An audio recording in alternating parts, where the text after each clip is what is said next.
It's Real Fit Radio with B and J.Lou. If this is your first time listening, welcome. And if you're a returning listener, welcome back. Welcome back, everybody.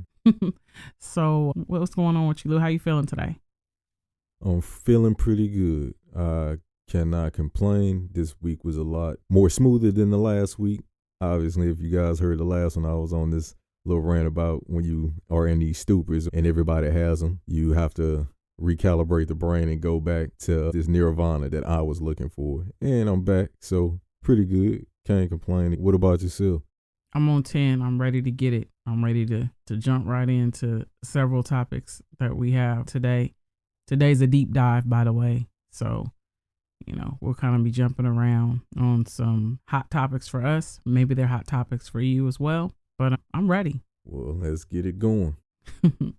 So, for me, there were so many things that were going on right now that I wanted to touch base on, or just kind of get the feedback, kind of hear your thoughts and stuff, Lou, and also just put it out in the world, just the mindset right now, just the energy and the atmosphere. Of course, I normally try to stay away from like the stuff that's trending, but this was something that I keep seeing repeatedly, and I felt like you do have to do your part, and sometimes, well, whatever platform you have, you address it, you say what you got to say, and you got to move forward. So with that being said, the first thing I wanted to jump in and talking about was the whole Amahd Aubrey situation. I'm sure everybody knows what's going on with that, but if somebody has been under a rock somewhere and they don't, 25-year-old black man that was jogging and he lost his life. Two men took it upon themselves to try to investigate, use their detective skills or whatever, and because they thought that he resembled someone that was associated with some burglaries or something like that, and they chased him down, and as a result, his life was lost. And of course, this was all captured on video, phones everywhere. And so I have not seen the video. I've kind of gotten bits and pieces, so detail wise I might not be spot on with everything, but that is the gist of it. And so I just wanted to start with that and just kind of see. I'll turn it over to you, Lou, what your thoughts are on this. And you are a black male, just where you at with everything, that particular thing. Well, this is one of those things where I'm still at a loss of words of how we're still dealing with something to this capacity. I mean, here it is. We're in 2020, and yet we're still dealing with people who are operating in a different capacity or perspective on people. Because, I mean, I'm like you. I know about it. I wasn't being desensitized from it when I wasn't trying to like deep dive and go find out what happened. But like you said, it was kind of hard to avoid being all over social media. And that's, again, this is no disrespect to the young man that lost his life, but like I said, it's very disheartening knowing that we are still having to deal with this type of bull crap, man. And it's just unfortunate because every time it happens, like you said, with me being a black man, I am constantly having to revamp how I move throughout the day or throughout the night or whatnot, because this happened in broad daylight when I was making adjustments with making sure that I don't go out at certain times of the night or walking down the street, because you made some good points about like, don't put yourself in bad situations where somebody possibly can mistake you. You don't jog down the street to the store because they'll think that you're running from somewhere where you committed a crime. All these things. And, as combative as I want to be, like, why do I have to think about all that? I took it in consideration that, number one, I'm married, so I'm not making decisions just for myself. I'm making decisions for my family, because I don't want to put us in a bad situation where I'm just doing something because I feel like, I'm going to do what I want to do. They can't stop me from being who I am or stop me from jogging to the store. Oh, I'm using some wisdom, but now here it is. This incident happened in broad daylight. So I'm at this point where I'm trying to figure out what's the best move for me to do, because now even in broad daylight, I can't make moves because you can still mistake me for doing something. So I can go outside bright and early and take a jog and still be mistaken as a criminal. I don't understand. It's only so many adjustments you can make. And my frustration comes also as we're the only ones that's having to make adjustments. And what I mean by that, other ethnicities, like we're the only people that's having to run around and try to figure out what's the best time to go outside. What's the best time to go shopping? What type of attire should I have on so I don't look threatening? Nobody else is having to deal with trying to figure out what type of clothes they should wear so they don't look so aggressive or the type of face they have. Only us. So excuse me if I'm, a little ag about it again. And this is still happening. And again, like I said, it's just extremely unfortunate. But I'm a little pissed at that because nobody's having to make adjustments but us, and we're the ones that's being, victimizing that. And trust me, by no stretch of the imagination am I saying that some incidents, it could go both ways where the person was provoked, et cetera, but that wasn't the case this time. And there's been many more cases just like this where there was no provoking. Even in fact, I've seen other videos where they've had white guys that were way more aggressive than what I've ever seen one of us be. And they found different ways to attack them, whether it was beanbag guns, tasers, et cetera. No, they use excessive force on us. Like that's the only way we can be brought down. So yeah, I'm a little irritated with it. And I just feel like something has to be done outside of people just getting fired or what they just did now. Because if I'm not mistaken, this happened a while back and these guys are just not being arrested. So it's mind-boggling. And that's pretty much where I'm at with it at this current moment, if that makes sense. I don't know if I was, but yeah. No, it does. And I just wanted you to, to air it out, because for me, it's kind of a conversation, and to some this may be like, oh, I avoid, because it is frustrating and there's a lot of emotion attached to it. And you already said it. I can't even imagine. I mean, I begin to think about the people we don't even hear about. His story happened to be videotaped. I'm sure there are a lot of stories that weren't videotaped or things that are happening that we may never know about. And it becomes a bit overwhelming. I had a conversation with a friend, and he was saying that it's just wrong. And when we make it about color, it makes it even that much more like, oh my gosh, now people can't even focus on that. It was just an injustice. And, I understood where he was coming from, but I also understand when the media, social media, they show us over and over again. I don't even know how this stuff is shown, but I feel like as soon as something like that is put out, it should be snatched down, because we don't need to see that. I'm outraged, of course, at the injustice, but I'm more outraged that this stuff is able to circulate for as long as it does. And I get it. It's like if we didn't see it and get upset about it, then no one would ever know.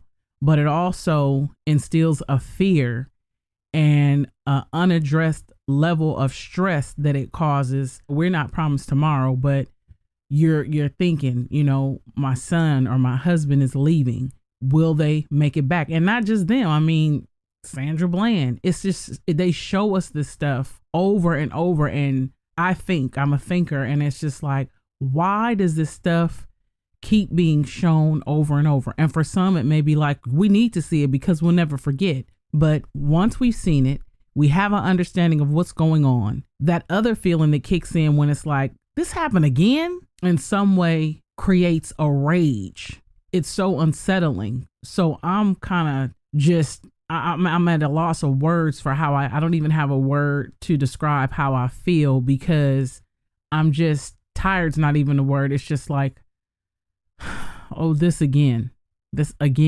Wow. They didn't record Trayvon, but they got this on tape. We saw the guy, in front of the store. We saw, and I'm talking about the guy in front of the store. This is just a guy. This is not even the ones that have made, again, like I said, headlines. So I'm a spiritual person, but I'm also a human being, and I'm angered by it. I'm saddened by it. I'm frustrated. And then again, like I said, and it's just everywhere. And it will die down at some point, because I think you said this happened a while ago. It happened in February. You know, the news is developing by the minute. I don't even think these guys are, I don't know if they're in custody either. Again, I haven't been keeping up with it, but it's been mentioned in conversation. Our children know about it. You know, I'm just like, okay, let's go ahead and air this out and just see where we're at. Because a check-in is a check-in, but that's still something where it's just like, okay, let's air this out and let me see where you at, because the type of anxiety that it can create from it just, you know, being, like I said, shown over and over again and talked about. And I get it. If it were my child, I understand. But it's almost like the other thing that's created from it after this is said and done, when we don't get the outcome we want, or this has happened again now, it just, that feeling of it and everything, it's just so unsettling, and it is a discomfort. But it's almost like, what next? What do I do now? How can I make this better? Whether you know, some people march, some people get on, you know, their platform, whatever it is, and they talk about it. Some people go in and have these heart-to-heart conversations with the males in their family about, you got to be careful and you got to do this and don't do that and you don't do this. But after all that's said and done, the feeling that you're left with, I think I've told you this before, if there was a lawyer out there that could create a civil suit for the type of post-traumatic stress that happens to, it would happen to anybody, but I'm going to say for Black people that keep seeing this over and over and over and over again, it instills, like I said, these different emotions and how you respond and how you react when you see certain things. It's crazy. It's like it's programming. So I'm very prayerful that I just want to be in the right frame of mind and get some clarity on how I need to move forward with living in the times that we're living in. One of the things that throughout a discussion that a friend of mine was saying was, he said, everybody has something in their time. And I thought that was, I was like, oh, well, the way he explained it, he said, you know, everybody has something.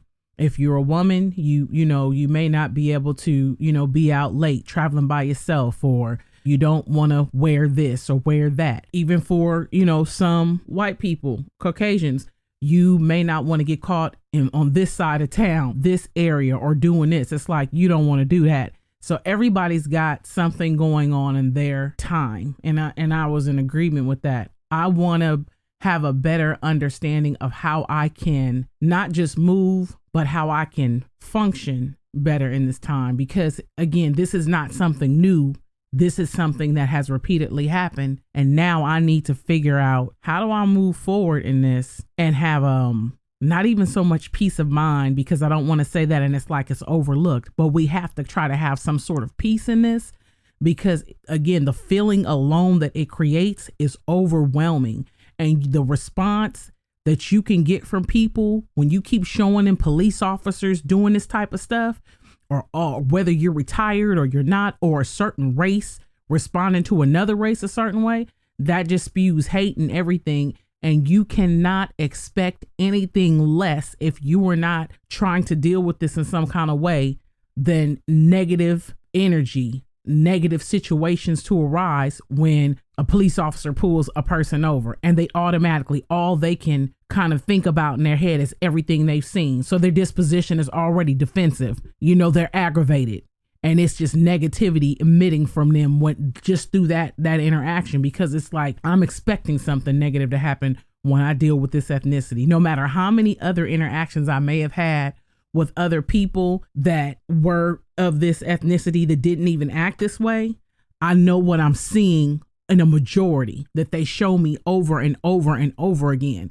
So that trumps whatever few interactions I may have had. So that's where I'm at. I'm trying to figure out, how do I function in this, and how do I not let this become something that makes me prejudiced? And that's the only word I could think of right now, because that's what you can become when you see something. You can become prejudiced against the police, prejudiced against another ethnicity, prejudiced or biased against a specific situation, because you're shown the same outcome over and over and over again with different scenarios. Jogging in broad daylight, hanging out over here, walking from a store. I wore this type of sweatshirt I did this, and it's like, same outcome, same outcome, woman in the car, same outcome. So you're trying to process it all.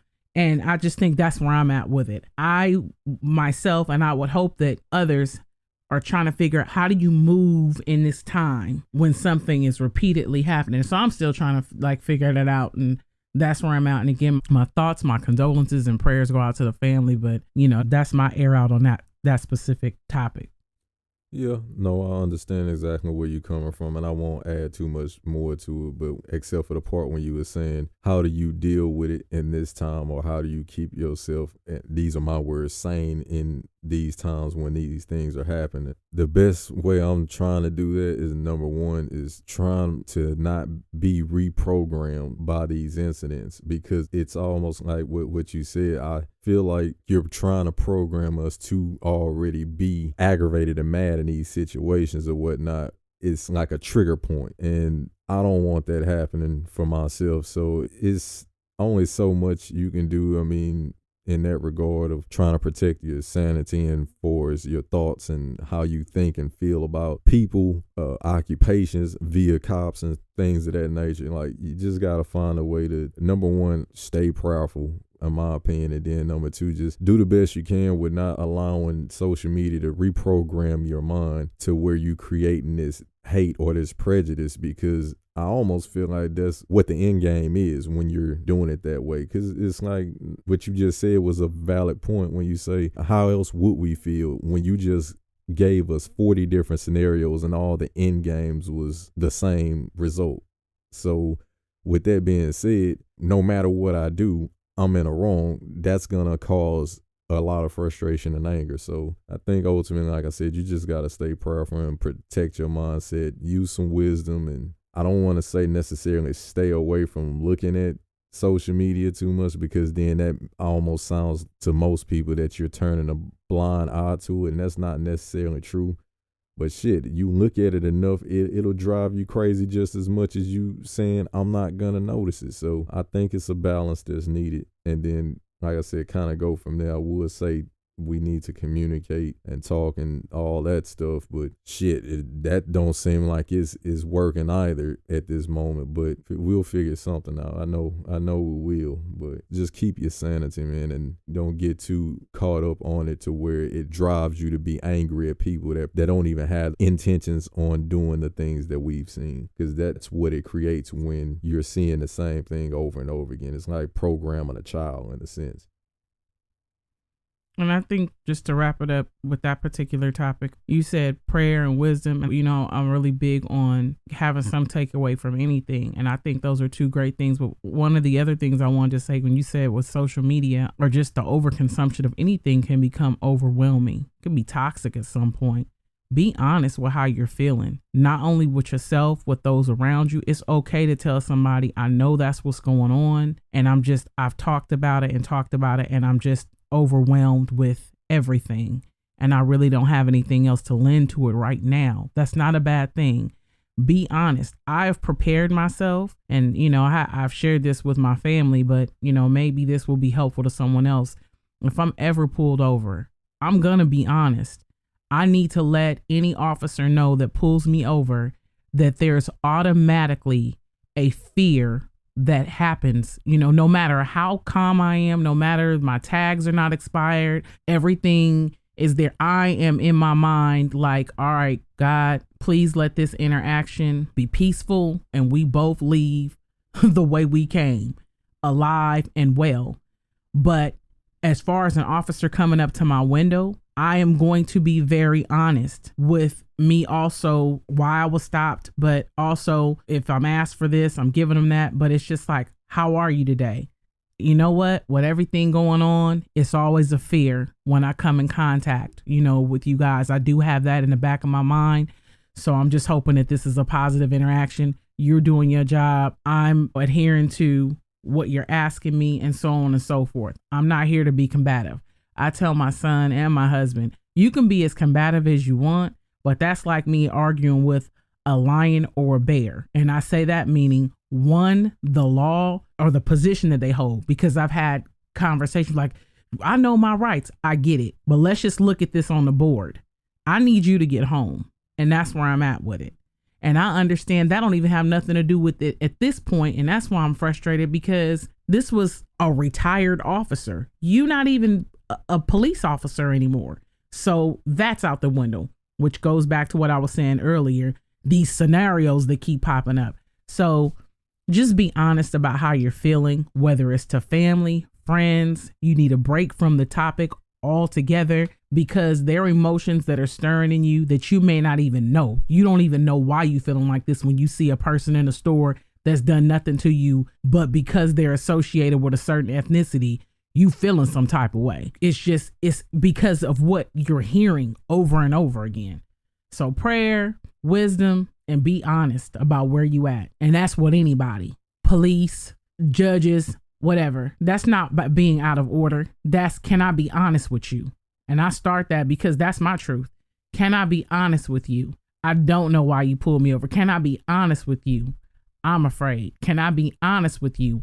I'm a bit overwhelmed with this situation right now, because based on what I've seen, the outcome has not been good.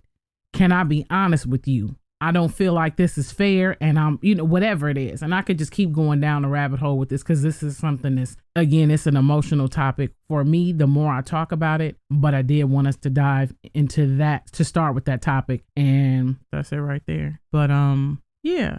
So we're going to transition into our next topic, which I've been reflecting on this week, self and circle check. If you guys check out the midweek rants already, if you don't, they drop every Wednesday. And I have these moments where I have these thoughts about different things. And if you don't listen to our full podcast, you might catch the midweek rants. Sometimes, they're a minute plus 2 minutes, and it just kind of gives you some insight onto some of the aha moments I may have, or just something I want to share that hopefully inspires, impacts, or empowers. That is what we're here to do. But self and circle check was something that was heavy on my mind this week, so much so that I wanted to throw that in our deep dive today, about just being aware and taking the time to evaluate where you're at as an individual, how often we do that, our routine maintenance on self, our routine maintenance on our circle, who we're surrounding ourselves with. So that is the next topic, and I'll go ahead and throw it back to you,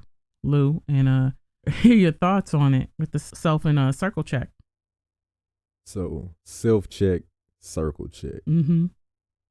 Well, interesting enough, self-check is pretty much done for me personally every day, in terms of what can I have done better the day before. And even if I felt like I did everything I could possibly do that day, how can I keep it going? The momentum in regards to keeping it going, and just keeping your mindset on things that's positive and that's going to drive you towards whatever it is that you're trying to obtain. For is the other one, the circle check. For that one, I think that one is more intricate in most cases for me personally, just because I know me. The other person is who I don't know, who I can't control in that regard. So when I'm checking that, I'm always looking at in terms of what kind of dialogue did I have with those people in my circle. Even if it's somebody that's not in the four strands, I guess, you, Josiah, Jair. I'm talking about like outside peers or whatnot, or acquaintances, or if you have friends. What I tend to do is just look at when's the last time I actually communicated with that person, when the last time they reached out to me, the reciprocation of actions amongst one another in terms of support, like mental health check. Hey man, what's good with you? How you doing? That type of thing. The long story short is just the balance of the energies where they are equally yoked, where you guys are both giving the same type of energy. And what I find a lot of times, specifically for myself, is that I tend to give out more than I get back sometimes, or more times than not, I should say. And I feel like a broken record when I say this, but the growth, self-development, like I constantly feed myself with different ways of growth. And it's not always towards my passion and stuff like that. It can be just random stuff that I read, like about inventions or technology, whatever the case may be. I'm always reading something or looking at something that can help me, or that I just find interesting just off the rip, So when I'm communicating with someone who is not doing the same thing, you can instantly find that out just through the dialogue. Because if I check in with, somebody other than outside the house and I was like, how's it going or whatnot, and they ask me that, I have a lot of things that I can discuss and talk about, in terms of whether it's some elevating news or it's just something that I found that was interesting, and it didn't necessarily elevate my thinking or nothing. It was just something that was interesting and that you can share, or something that you can celebrate in terms of like, man, I got a new song that just dropped or something like that. And then you ask that person that's supposedly in your circle, how's it going? And it just seems like every time you talk to them, it's the same discussion, that either they're in the same relationship that they were talking about a year ago, a month ago, 2 weeks ago, or a job that they're at that they're not happy about, et cetera, et cetera. And I'm sure you guys know exactly what I'm talking about, because I'm pretty sure you got somebody in your circle that's like that, where you just feel like every time you guys talk, it's mentally draining, or maybe you guys don't even talk at all. Maybe you're the only one that's reaching out and nobody reaches out to you. Maybe it's like that. And it's like you're keeping them in your quote unquote circle because of the time that you know them.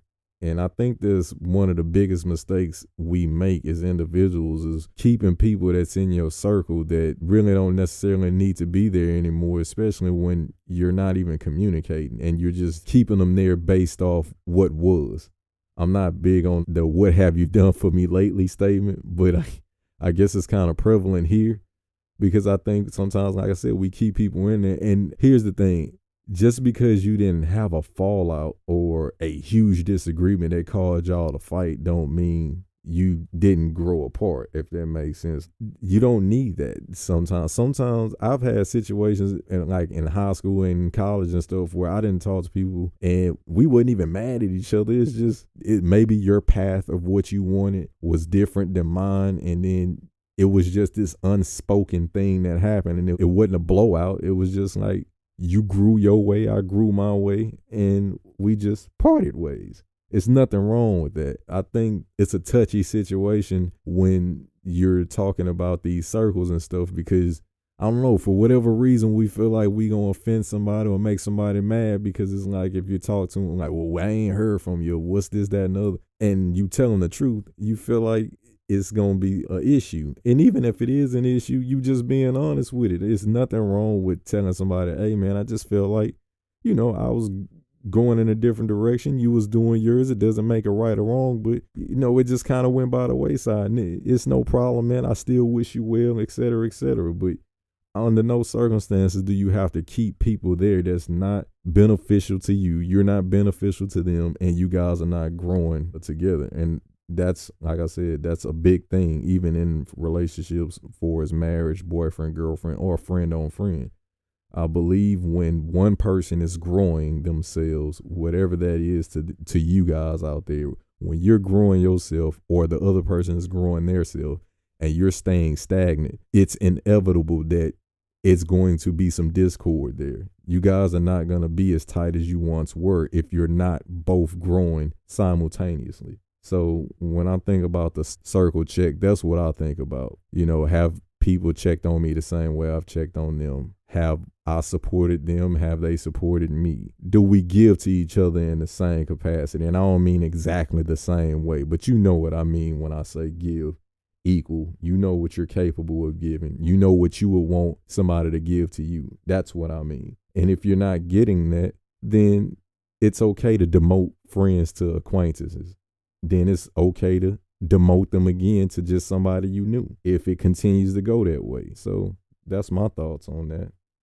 It sounds like necessary adjustments for me, and where I was feeling. I try to do a self and circle check for myself, the self check every other day. I'm doing it, or I'm just trying to find out ways that I can improve in an area that I know I'm like, I could do better here. So for self check for me, I look at self check is equivalent to you jumping in your car and looking at how much gas you have in it and how far you need to go today. When I wake up in the morning, the self check for me is like, okay, let me see, where's my gas tank at? Am I on E? Am I almost there? I'm on half a tank. I'm on full. If you jump in a car and you don't have enough gas to get everything done, or you don't have any gas at all, nothing's getting done. And you can go even deeper in there with the maintenance of the car, the oil check, changing the oil every so many miles, changing the tires, the spark plugs, the wires, changing your brakes, all that stuff, the general maintenance, the everyday maintenance, which would be gas, and then the maintenance again, like I said, after so many miles. If you neglect any of those things, something is going to start to run or be affected really badly, or it's just going to be a breakdown altogether and it doesn't perform at all. It's done. No oil, you blow the engine. So that's what I look at for me is self-check. And I think it's imperative that you do that on both of those levels, daily and the maintenance after so many miles. The daily is more so, do I have enough in my tank to execute the task at hand, to interact with those, be it my job, my family, my friends, that phone call that's about to come through later. You need to kind of check all that, because once you know where you're at, you have an understanding of how you're going to affect those or effectively get things done or be efficient, how efficient you'll be throughout that 24 hours. And I think a lot of people don't do those self-checks. And that's when you have these explosions, these fallouts, the overheating, where it's just like, I'm done with this. I call those the overheating of life happening, experiences happening, and they're not always traumatic. It just can be a pile up of things. You haven't changed your oil in so long and it's just dirty. I was referencing that as an example. You just keep on going. I know something's bothering me. I'm just not feeling this, or I don't know why I'm feeling like this. I don't know why I'm not doing this. You have to sit down and see where you're at emotionally. Go back and check. Are you moving at a level or implementing at a level where you can actually reach the short and long-term goals that you set? How are you to others? You don't have anything to give, or you feel like you're giving a lot to certain individuals and that's overwhelming. How is that affecting you? What are you attaching yourself to that's assisting you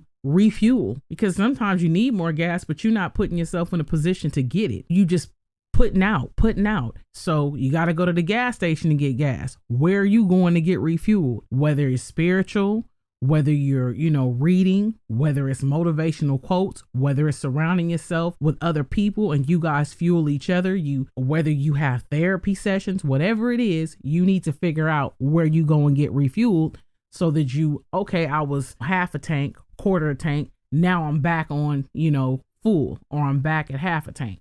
So that's where I'm at with the self-care. As far as that circle check, that too is imperative, because if you're operating at a low level and then your circle is operating at a low level, that's a catastrophe waiting to happen. The circle check is, okay, that short-term, long-term gas for the day, the long-term, how long have you been in my circle? Where you at? There should be some accountability both ways. As you mentioned, Lou, like you've been talking about this bad relationship for a year now. You've been talking about how you want to leave this job. You've been talking about you were going to, put together this small business plan. There should be some accountability there where you're kind of, revisiting goals that they've set. You also are checking out where they are emotionally, how they affect you when you guys are together, how you affect them. And also if they're not just occupying space. A lot of people over a period of time, when you said that you outgrow, sometimes people will have outgrown each other and they're still there. And it's a level of discomfort that's happening. You don't really talk about much. We don't really, and it's like you kind of just outgrew each other. It's not a bad thing, because when you're pushing to be better and you're equipping yourself in so many different areas to excel and attain knowledge and, grow spiritually and impart more wisdom in areas, and you can't help but outgrow some people. Because if they're not plowing away, if they're individualists, because you guys might not have the exact same goals, but there should be growth seen. It's like you should look over and they shouldn't be too far behind in what they got going on. So when you do that circle check, are you guys being good to each other? Are you guys accountable? Is the emotion level there? Am I feeling drained, when I deal with you, and vice versa? Do we pretty much have a disagreement every other day? Things like that. And there's stuff I probably haven't mentioned. You would know these things, but that self and circle check is imperative, because you may look up one day and find that you've gone so long without checking where you're at and where the circle around you is that you guys are both ineffective. You just at a standstill. This is broken. I'm going to have to be in the shop for the next month or so. You don't want something big like your engine and your transmission to go out on your car. That's the worst. And I feel that where it's like it's not repairable. I can't even move forward in anything I want to do because I'm in such a deep depression. And it's levels to depression, you know. So, and also this is just something I just had an aha moment. Start being open to, if you don't see what's in your circle, ask, seek, and knock. Be open to new relationship. And when I say new relationship, that's not just male, female. When you are exemplifying what you desire to have, you know, in your life, relationship wise, friendship, boyfriend, girlfriend, business partnerships, you have to kind of mirror that. I think you always tell me I'll say something that's like a law of power. But people are so quick to know what they want, but not give that level of friendship, partnership. They don't give it. They can identify it, and they can identify when you're not giving it, but they haven't fully committed to being the type of friend they want to have, to being the type of person they like to date, the type of business partner that is thorough, on point, switching hats in the meantime till the other person comes in and they gonna do a kick-ass job at it. It's so easy to point out everything that you want in your business partner. I want them to be on top of it, you know, educated in this area. Are you busy educating yourself during the wait? Are you busy loving on yourself in a way that you would want whoever you're in relationship with, male, female wise, boyfriend, girlfriend? Are you willing to exemplify that type of love to them because you've loved on yourself in that way too? And you're willing to give that to new people that come in your life. You don't ever know what's coming. It can come packaged one way and be exactly what you asked for, but it doesn't look that way when it comes. So I couldn't be my business partner because my business partner would have this type of degree. That couldn't be my boyfriend or girlfriend. You know what I'm saying? They're not as smart as I am. You just got to be open, asking, seeking, knocking, and being what you desire to have in your life. And so, you know, I get real long-winded, but that's where I'm at with the self and circle check. Do that often. You want to remain efficient, effective, and operating at maximum capacity. Yeah, no, I only got one small thing to add to that, and it won't take long. I think one of the focal points of why people, they know how to identify what they want but don't do it themselves is because I think sometimes we've been taught to look for these things and not taught to be them. Mm-hmm. To give you guys some advice, our parents probably have told us what to look for in all these things, albeit a spouse or a business partner, et cetera, et cetera. If they have not told you to do those things yourself, you need to start doing that. Start doing whatever it is that you're looking for in other people. You need to start doing that yourself. I've often heard you say, take yourself out on a date, young lady. Go take yourself to go get your own feet done. Take yourself to the movies. Wine and dine yourself. You know what I'm saying? And do all those things before you get with somebody. Number one, it helps you create some self-love for yourself. And then secondly, it makes it easier for you to find exactly what it is you're looking for in terms of friendship because you do it for yourself. So that's it. No more, no less. Yeah. Well, you know, you guys can always keep this conversation going. If you have any questions, comments, concerns, additional topics you'd like to hear us discuss, you can always hit us up at realfitradio@gmail.com. As I mentioned earlier, our podcast drops every Monday, and you can always check out a snippet or hear that midweek rant on Wednesdays on our page at Real Fit Radio. If you're not following us, you should be. And I had another thought here. I'm going to try to always end these podcasts with something just inspirational. When you lack the creativity, the energy, you lack inspiration, be fueled by your commitment or commitments. Remember why you're doing it. So when you lack inspiration, be fueled by the commitment that you made to yourself or to others. As always, I hope that this has inspired, impacted, or empowered someone. Until next time.